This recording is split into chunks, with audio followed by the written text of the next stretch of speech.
Reanalogizacija v službi človekovega obstanka. Drugi del.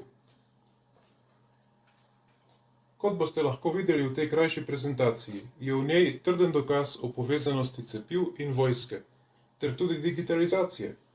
Digitalizacijo smo podrobneje opisali v prvem delu. Ker je v tem času, od zdaj pa do jeseni, povsem možno, da se imajo namen lotiti rezervnega scenarija opičjih koz, smo vzeli pod drobnogled patente in vojaške povezave izdelovalcev cepiva za opičje koze. Isto kot pri covidu ugotavljamo, da so bile prvotne recepture razvite v vojaških inštitucijah z njihovo podporo oziroma mentorstvom. Nekatere od teh inštitucij pa so specializirane za razvoj kemičnih in bioloških orožij in nikoli niso izdelovale ali razvijale zdravil in so v vrhu vojaških struktur oboroženih sil ZDA. Odkrite sestavine oziroma kemikalije v vseh dosedanjih cepivih dokazujejo ravno to, da so podtaknjene sestavine z zelo toksičnimi lastnostmi, ki jih pa dokumentacija o cepivih prikriva. To je dokazljivo, ker so tehnični listi o sestavinah v cepivih pogosto revidirani in v vsaki naslednji verziji tehničnega lista so črtane ali omiljene navedbe o toksičnosti. Primerjava vseh revizij pove vse. Informacije, ki jih farmacevti objavljajo investitorjem, so šele tisto, kar je za imati bolj resno, nam raji pa trosijo pravljice o virusih, učinkovitosti cepiv, preprečevanju okužb in tako naprej. Torej, v informacijah, ki jih farmacevti objavljajo investitorjem oziroma v letnih poročilih, najdemo njihove iskrene izjave, da se zavedajo škodljivosti svojih cepiv in da ne vejo, če bodo zaradi stranskih učinkov kdaj dobila pravo odobritev. V prvem poglavju bomo malo opisali vojaške povezave. Tukaj vidimo novico iz strani izvršilne pisarne Združenega programa za kemijsko, biološko, radiološko in jedrsko obrambo. Novica ima naslov Številke nacionalne zaloge, dodeljene kritičnim medicinskim protiukrepom za borce. Skupni vodja projekta za kemijsko, biološko, radiološko in jedrsko obrambo, JPM-CBRN Medical, izvršilne pisarne Združenega programa za kemijsko, biološko, radiološko in jedrsko obrambo, JPEO-CBRND, je imel ključno vlogo pri lajšanju dodeljevanja številk nacionalne zaloge NSN štirim medicinskim protiukrepom MCM, razvitimi v partnerstvu med proizvajalci JPM-CBRN Medical in drugimi vladnimi agencijami ZDA, ki ščitijo pripadnike oboroženih sil naše države. NSN so bistveni del nacionalne logistične dobavne verige, ki se uporabljajo pri upravljanju, premikanju, shranjevanju in odlaganju materiala.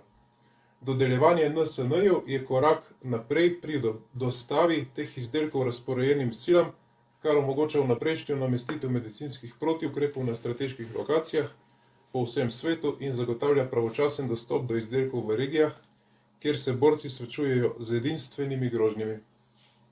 Štirje produkti vključujejo Jynneos, Tecovirimat oziroma T-Pox in še dva druga. Na naslednjem slajdu vidimo novico na spletni strani Uprave za napredne biomedicinske raziskave in razvoj oziroma BARDA. Naložbe BARDE v pripravljenost so omogočile hiter odziv na izbruh opičjih koz v ZDA. In kot pravijo še naprej, kot del naših prizadevanj za obravnavo potencialnega izrednega stanja črnih koz, je BARDA podprla napredni razvoj, licenciranje FDA in začetno dobavo 3 izdelkov, ki jih je FDA odobrila za zdravljenje črnih koz ter preprečevanje črnih in opičjih koz. To so protivirusni terapevtiki T-Pox in Tembexa za zdravljenje črnih koz in cepivo Jynneos za preprečevanje črnih in opičjih koz. Na tem slajdu vidimo novico iz strani phe.gov in odstavimo se pri odstavku zagotavljanje integriranega portfelja z DoD oziroma Department of Defense. Poleg upravljanja posebnih programov v okviru zgoraj poudarjenega prizadevanja je BARDA v sodelovanju s svojimi partnerji HHS oziroma Ministrstvo za zdravje in socialne zadeve in Ministrstvom za obrambo oziroma DoD prevzela integriran pristop k soupravljanju nacionalnega skupnega portfelja razvojnih programov medicinskih protiukrepov za CRBN grožnje. Splošni cilj je optimizirati uporabo virov za naslavljanje širokega nabora pogostih groženj in zahtev z večjo učinkovitostjo in uspešnostjo. Čeprav imata Ministrstvo za obrambo in HHS, torej Ministrstvo za zdravje, vsako določene edinstvene zahteve zaradi svojih različnih misij in osredotočenosti, obstaja veliko področji podobnih zahtev za izdelke ali zmogljivosti, kjer bodo viri in informacije ustrezno razdeljeni, da se optimizirajo naložbe in preprečijo nepotrebne redundance. Ta celostni pristop bo zagotovil ravnotežje in popolnost v vseh agencijah, ki financirajo raziskave, razvoj in dobavo medicinskih protiukrepov za CRBN grožnje. Torej, tukaj se že nakazuje partnerstvo vojske z Ministrstvom za zdravje oziroma z medicino. Vi pa sklepajte, kdo je nad kom. Saj veste, v vojski je važna hierarhija. Na naslednjem slajdu imamo članek iz Wikipedije, ki govori o Bardi oziroma Upravi za napredne biomedicinske raziskave in razvoj. Torej, Barda je urad ameriškega ministrstva za zdravje in socialne zadeve oziroma HHS, ki je odgovoren za dobavo in razvoj medicinskih protiukrepov, predvsem proti bioterorizmu, vključno s kemičnimi, biološkimi, radiološkimi in jedrskimi oziroma CRBN grožnjami, pa tudi pandemični gripi in nastajajočim boleznim. Barda je bila ustanovljena leta 2006 z zakonom o pripravljenosti na pandemije in vse nevarnosti, PAHPA, in odgovarja uradu pomočnika sekretarja za pripravljenost in odziv, ASPR. Urad upravlja projekt BioShield, ki financira raziskave, razvoj in kopičenje cepiv in zdravil, ki bi jih vlada lahko uporabila v izrednih razmerah na področju javnega zdravja, kot so kemični, biološki, radiološki ali jedrski napadi. Če gremo v tem članku naprej, pridemo do odstavka, ki omenja ta zakon, PAHPA.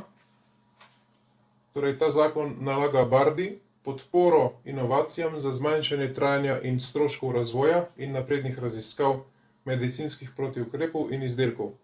To naj bi dosegli z razvojem tehnologij, ki pomagajo pri naprednem razvoju protiukrepov, naložbami v raziskovalna orodja in tehnologije ter raziskavami za spodbujanje strateških pobud, vključno s hitro diagnostiko, protimikrobnimi zdravili širokega spektra in tehnologijami za proizvodnjo cepiv. PAHPAI je zagotovil dodatna pooblastila za Bardo za spodbujanje inovacij s pomočjo industrije in partnerstev. No, če gremo zdaj na članek tudi na Wikipediji o PAHPA, vidimo, da je dne 19. decembra 2006 je predsednik George Bush podpisal zakon o pripravljenosti na pandemije in vse nevarnosti, PAHPA, ki sta ga v parlamentu prvič predstavila predstavnik Mike Rogers in predstavnica Ana Ešo.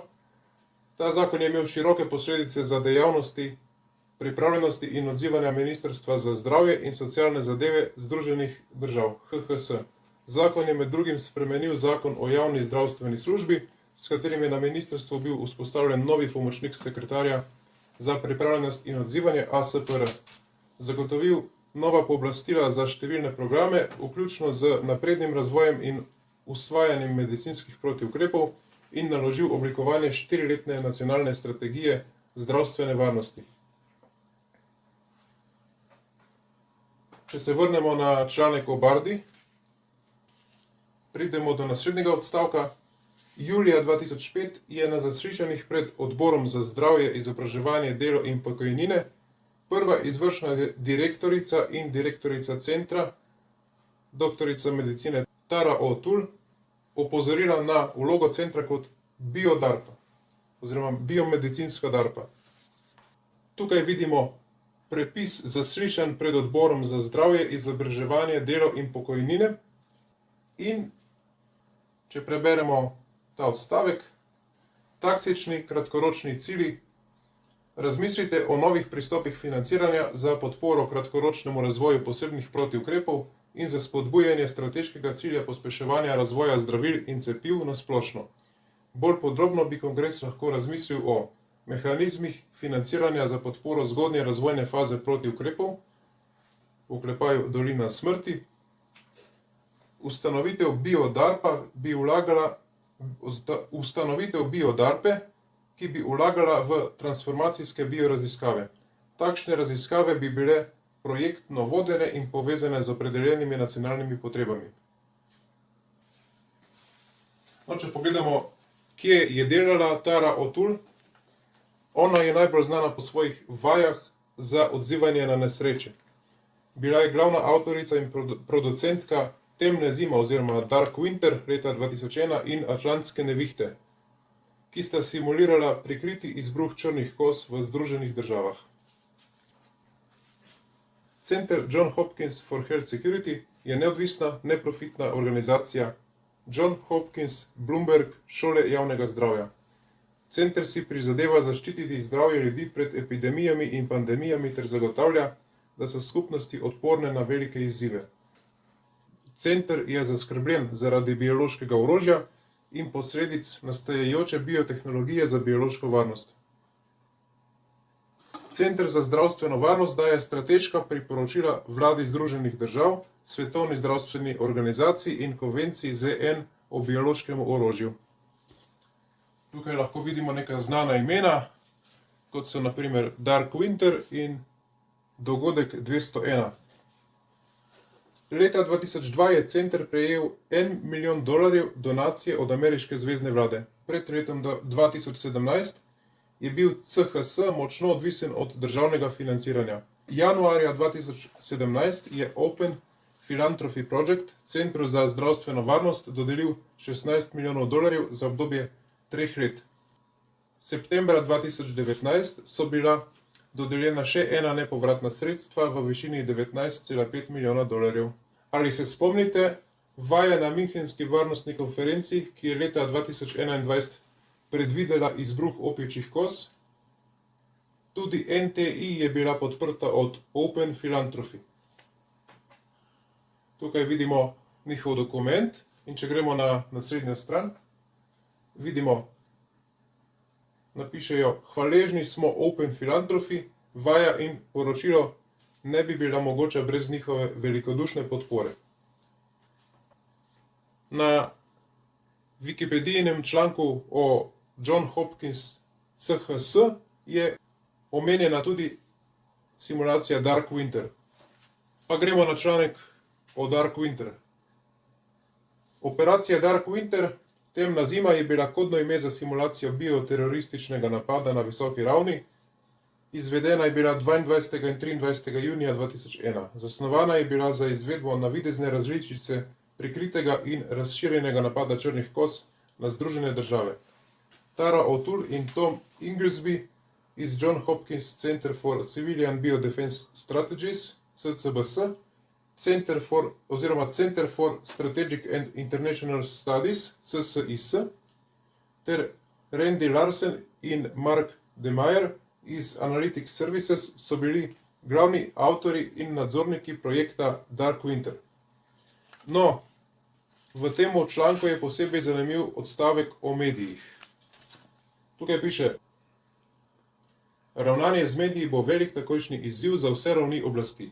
Dark Winter je razkril, da bosta upravljanje informacij in komunikacija, na primer učinkovito ravnanje s tiskom, komunikacija z državljani, vzdrževanje informacijskih tokov potrebnih za poveljevanje in nadzor na vseh institucionalnih ravneh, ključni element pri obvladovanju kriz in posledic. Pomislite, ali poveljuje medicina ali nekdo drug. Gremo naprej. Udeležence je na primer skrbelo, da ne bi bilo mogoče prisilno uvesti cepljenja ali omejitev potovanja za velike skupine prebivalstva brez njihovega splošnega sodelovanja. Da bi pridobili to sodelovanje, so predsednik in drugi voditelji v Dark Winter prepoznali pomen prepričevanja svojih volivcev, da je razdeljevanje cepiva in drugih redkih virov pravično. No, to je pa najbolj pomembno zdaj, kar bo pisalo: in da so ukrepi za zajezitev bolezni v splošno dobro družbe. Zakaj bi nekdo, ki je tako dobrohoten in ki je tak velik znanstvenik, sploh rabil prepričevati ljudstvo, da dela v njegovo splošno dobro? Ljudstvo naj bi mu vendar verjelo, saj ima dobre namene. Tudi na tej strani je en članek o Dark Winter in če gremo na odstavek, ki spet govori o medijih in povezanih temah, lahko preberemo: več mednarodnih meja je zaprtih za trgovino in potnike iz ZDA. Pomanjkanje hrane se v prizadetih državah pojavi zaradi težav s potovanji in zaprtja trgovin. Poročali so o občasnemu nasilju nad manjšinami, za katere se zdi, da so arabskega porekla. Ni trdnih sledi o tem, kdo bi lahko zagrešil ta napad. Odziv vlade na epidemijo je bil kritiziran. Mediji nadaljujejo s 24-urnim poročanjem o krizi. Na internetu in v medijih se začnejo pojavljati napačne informacije o izbruhu črnih koz, vključno z lažnimi poročili o zdravilih za črne koze. Šole so zaprte po vsej državi. V prizadetih državah so javna zbiranja omejena. Nekatere države omejujejo potovanja in nebistvena srečanja.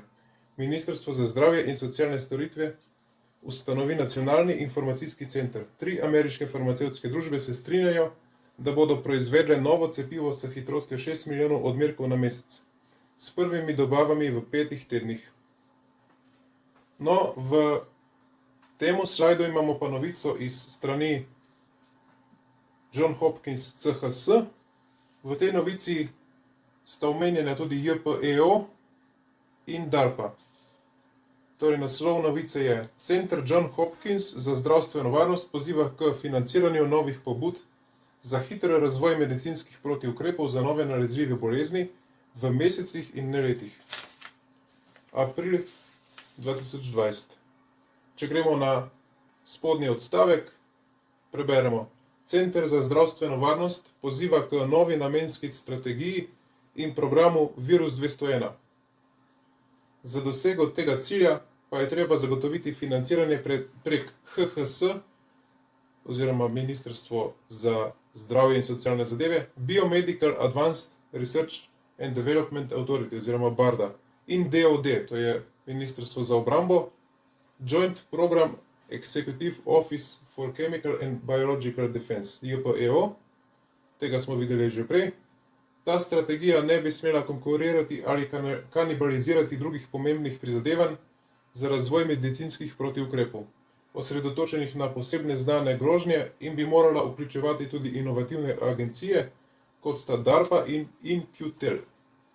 No, ta In-Q-Tel, prej Peleus in In-Q-IT, je ameriško neprofitno podjetje tveganega kapitala s sedežem v Arlingtonu v Virginiji. Vlaga v visokotehnološka podjetja, da bi Centralna obveščevalna agencija in druge obveščevalne agencije ohranile opremo z najnovejšo informacijsko tehnologijo v podporo obveščevalnim zmogljivostim Združenih držav. Vprašajmo se, zakaj bi med epidemijo imela obveščevalna agencija eno od glavnih vlog. Se mogoče spomnite na omembo enega patenta v prejšnjem modelu predavanja? No, ta patent je omenil tudi aplikacijo. Tisto aplikacijo na telefonu.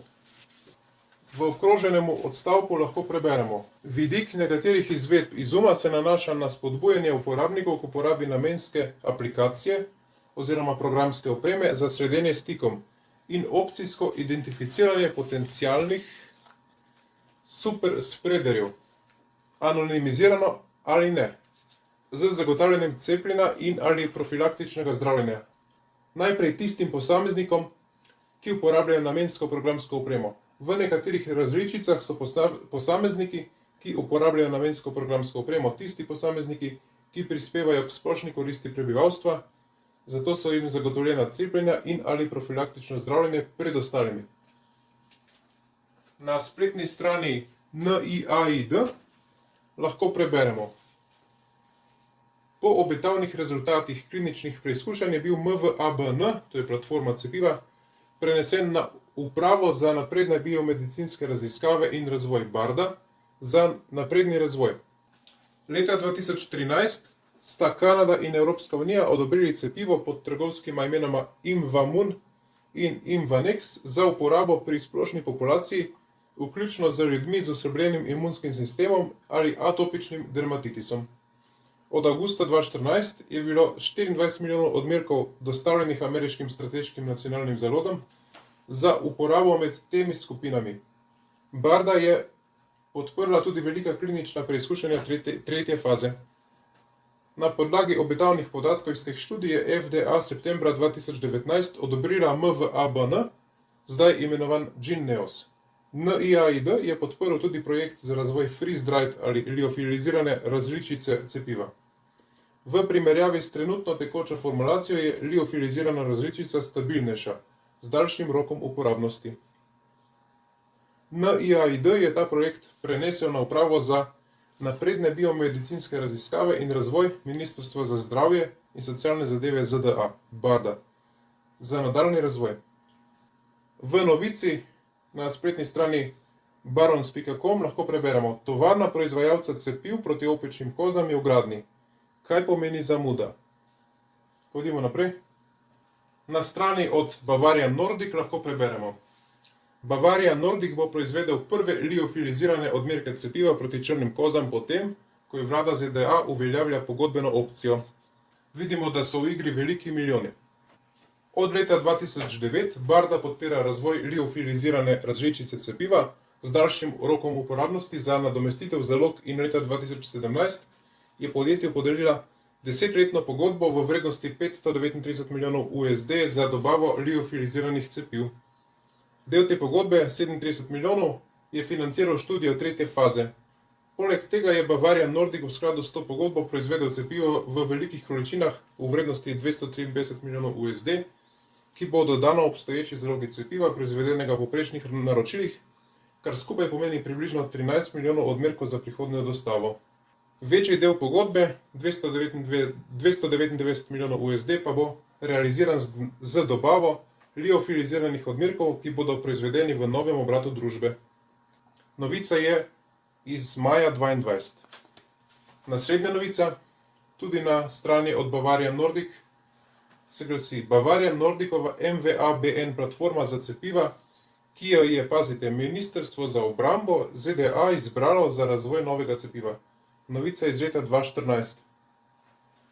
En odstavek v tej novici se glasi: po tej novi pogodbi v vrednosti $500 milijona bo Bavarian Nordic zasnoval, proizvedel in testiral rekombinantna cepiva proti burkholderiji na osnovi MVABN. Če bo pogodba prinesla uspešen dokaz koncepta, lahko DTRA podpre nadaljni razvoj cepiva z oddajo večje pogodbe. Naslednja novica. Bavarian Nordic napoveduje sodelovanje z Ministrstvom za obrambo ZDA spet za boj proti virusu konjskega encefalitisa. Sodelovanje v vrednosti $36 milijonov, multivalentno cepivo, zasnovano za zaščito ljudi pred vzhodnim venezuelskim in zahodnim virusom konjskega encefalitisa. 16. marec 2018. Bavarian Nordic je danes objavil podpis novega zavezništva s Ministrstvom za obrambo Združenih držav, DoD, za razvoj profilaktičnega cepiva proti virusu konjskega encefalitisa, redki, a potencialno smrtonosni bolezni, ki jo prenašajo komarji. S financiranjem Ministrstva za obrambo bo Bavarian Nordic uporabil svojo lastniško platformo MVABN za razvoj cepiva proti različnim sevom virusa, za katerega trenutno ni na voljo preventivnega cepiva. No, ta platforma je enaka kot za monkeypox. Vse je to vojska. Vse je to vojska. Vse je to vojska.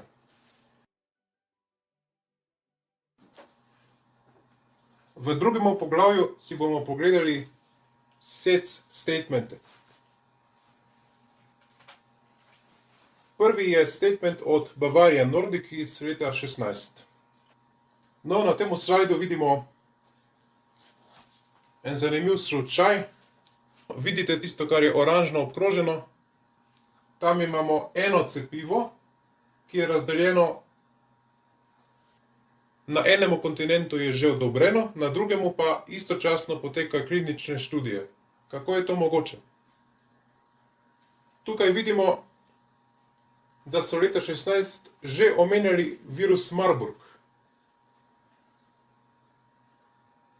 Pravijo, z Janssenom razvijamo tudi cepivo MVABN za targetiranje virusa Marburg. Poglejmo si še rizike. Tukaj pravijo, v zvezi s kliničnimi testiranji in preizkušanji se soočamo s številnimi tveganji, vključno z tveganji, da kandidat za izdelek je neučinkovit, slabši od obstoječih odobrenih izdelkov za iste indikacije, pazite zdaj to, nesprejemljivo strupen ali ima nesprejemljive stranske učinke. Pacienti lahko umrejo ali utrpijo druge neželene učinke, zaradi razlogov, ki so lahko ali pa tudi ne povezani s kandidatnim izdelkom, ki se preizkuša. Podaljšane študije o dolgoročni toleranci bi lahko razveljavile uporabo našega izdelka. Tukaj pravijo, za Imvamun oziroma Imvanex ali katerega koli od naših kandidatov za izdelek, za katerega pridobimo dovoljenje za trženje, bi lahko veljale omejitve po trženju ali umik s trga, lahko pa smo tudi kaznovani z znatnimi kaznimi, če ne izpolnimo zakonskih zahtev ali naletimo na nepričakovane težave z našimi izdelki po odobritvi. To pravijo tukaj na tej strani, pa gremo še na naslednji slajd. Tukaj pravijo, EMA in FDA nalagata stroge omejitve pri komunikaciji proizvajalcev glede nenamenske uporabe in če ne tržimo nobenega od naših izdelkov, za katerega prejmemo dovoljenje za trženje, samo za njihove odobrene indikacije, bomo morda izpostavljeni opozorilom ali prisilnim ukrepom zaradi nenamenske uporabe, kršitev zveznega zakona o živilih in kozmetičnih izdelkih ter drugih zakonov, vključno z zakonom o lažnih trditvah, ki se nanašajo na promocijo in oglaševanje zdravil na recept, lahko vodi do preiskav ali obtožb o kršitvah zveznih in državnih zakonov, o goljufijah in zlorabah v zdravstvu ter zakonov, ki ščitijo državne potrošnike. Tukaj je SEC statement od Emergent Biosolutions. Kot vidite, proizvajajo veliko izdelkov, med drugim cepivo za antraks, za kolero, za črne koze in tako naprej. Zanimiv je naslednji del SEC statementa. Emergent Biosolutions v naslednjih odstavkih navaja: če se ugotovi, da je naše delovanje v nasprotju s katerimkoli od zgoraj opisanih zakonov ali drugače, smo lahko kaznovani, vključno s kaznimi na podlagi civilnih in kazenskih predpisov, odškodninami, globami, zaporno kaznijo posameznika, obveznostmi integritete, izključitvijo iz financiranih programov zdravstvenega varstva in omejitev ali prestrukturiranje našega poslovanja.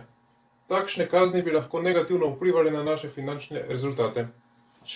Še naprej izboljšujemo naš korporativni program skladnosti, ki je zasnovan tako, da zagotavlja, da so naš razvoj, trženje in prodaja obstoječih in prihodnjih izdelkov ter kandidatov za izdelke v skladu z vsemi veljavnimi zakoni in predpisi, vendar ne moremo zagotoviti, da nas bo ta program zaščitil pred vladnimi preiskavami ali drugimi dejanji ali tožbami, ki izhajajo iz neupoštevanja takih zakonov ali predpisov.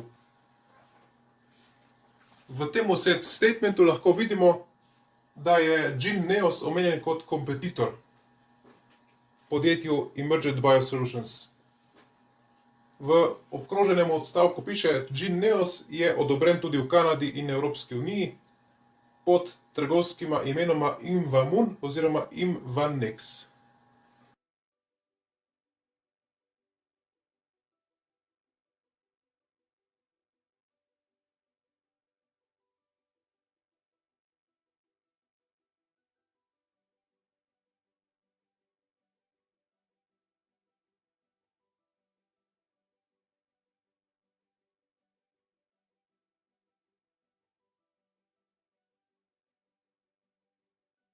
Vse je to vojska.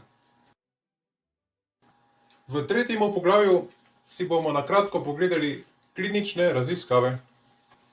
Prva je MVA-BN Imvamune cepivo proti črnim kozam za zdravljenje bazalnoceličnega karcinoma, ploščatoceličnega karcinoma. Datum konca študije julij 2023. Vidite, cepivo proti črnim kozam je univerzalno. Druga študija. Študija za oceno varnosti in farmakokinetike T-POX pri oralni administraciji za 28 dni. Datum konca študije oktober 2022. Naslednja. Spremljanje stika s tveganjem okužbe z opičjimi kozami. Prospektivna kohortna študija MonkeyVax. Imamo Imvanex in GeneNeos. Datum konca študije julij 2023. Čakaj. A nismo prej na NIAID brali, da je to cepivo že bilo odobreno, vsaj Imvanex, če se ne motimo? Pa si poglejmo. EMA je leta 2013 odobrila cepivo Imvanex, opozorila pa je tudi na naslednje. Vidite tisti odstavek, ki je obkrožen z modro-zeleno barvo oziroma zeleno-modro. To zdravilo je pridobilo dovoljenje za promet v izjemnih okoliščinah, ker predlagatelj ni mogel zagotoviti celovitih podatkov o učinkovitosti in varnosti zdravila pri običajnih pogojih uporabe.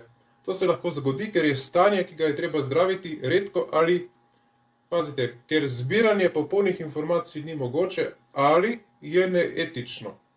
Za več informacij gledajte navodila za predhodno avtorizacijo. Tukaj vidimo točen datum avtorizacije. Ta novica nam pove, tovarna proizvajalca cepiv proti opičjim kozam je v gradnji.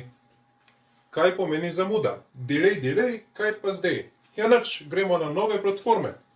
A se spomnite, ko smo v prvem delu omenjali 139 cepiv v predkliničnih preizkusih? A se spomnite mogoče tudi desnega stolpca, ki omenja enake platforme za nekoronavirusna cepiva? No pa si ta patent poglejmo še enkrat. Glej, opičje koze. In Tonix. Wikipedija navaja. Tonixovo TNX801 je predklinično živo virusno cepivo na osnovi Horsepox, ki se razvija kot potencialno cepivo za preprečevanje črnih in opičjih koz. Tonixov TNX801 je tudi vektor, na katerem temelji Tonixovo eksperimentalno cepivo proti COVID-19.